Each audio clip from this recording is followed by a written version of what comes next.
Hello, I'm Lisa Magdalena, and I wonder if you've suffered by living under the rules of a toxic household. And I wonder if you're questioning what's healthy and what's toxic. So here's some steps.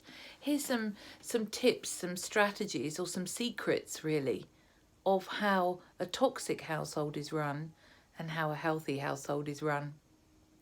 A toxic household's number one rule is the blame game. Someone will always be at fault.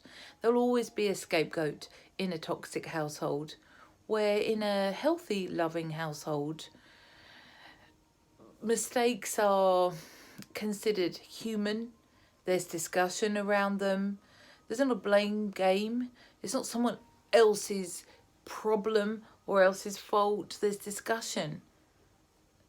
And it leads to the next point. In a toxic household, there is no compromise. There are rigid rules that must be adhered to. And it's, comply or die. It's do as I say or get out.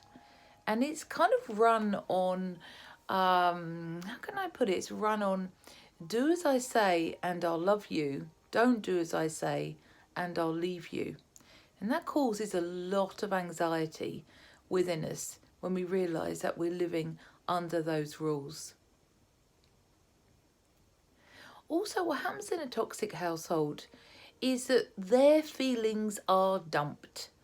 So there's no ownership or responsibility for what's going on inside that person. They will need to project or dump their emotions, which means that you walk around carrying it. And in a toxic household, there are harsh consequences for breaking the rules or the toxic rules.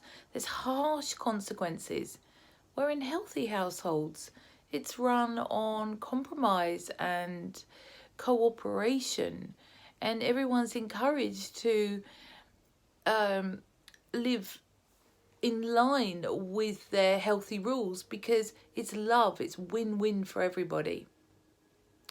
Also, in a toxic household, everyone in that household is gearing the happiness on the needs of the toxic or the narcissist or the bully. So family members will use up a lot of their energy scanning the mood of the toxic one or the narcissist to make sure that they're happy. It's like if they're happy, you might believe that everything is going to be calm or okay in the household. And I don't know if you've ever experienced this, but it's like you kind of start to lose yourself in order to think as long as they're happy, then the household will be happy and you'll be happy. But we know it doesn't work that way.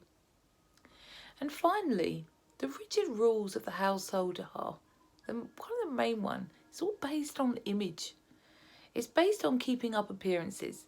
It's based on the front, the mask that's put on that the community and the neighbours will think they're amazing, successful, loving, wonderful family. When actually in healthy households, it's not based on image. It's based on inner well-being. It's based on emotional satisfaction. And it's based on how happy and how loved each member feels. If you would like more about this, then I'd love you to come and grab free access to my masterclass on this subject on www.lisamagdalena.com. I'd love to see you there. And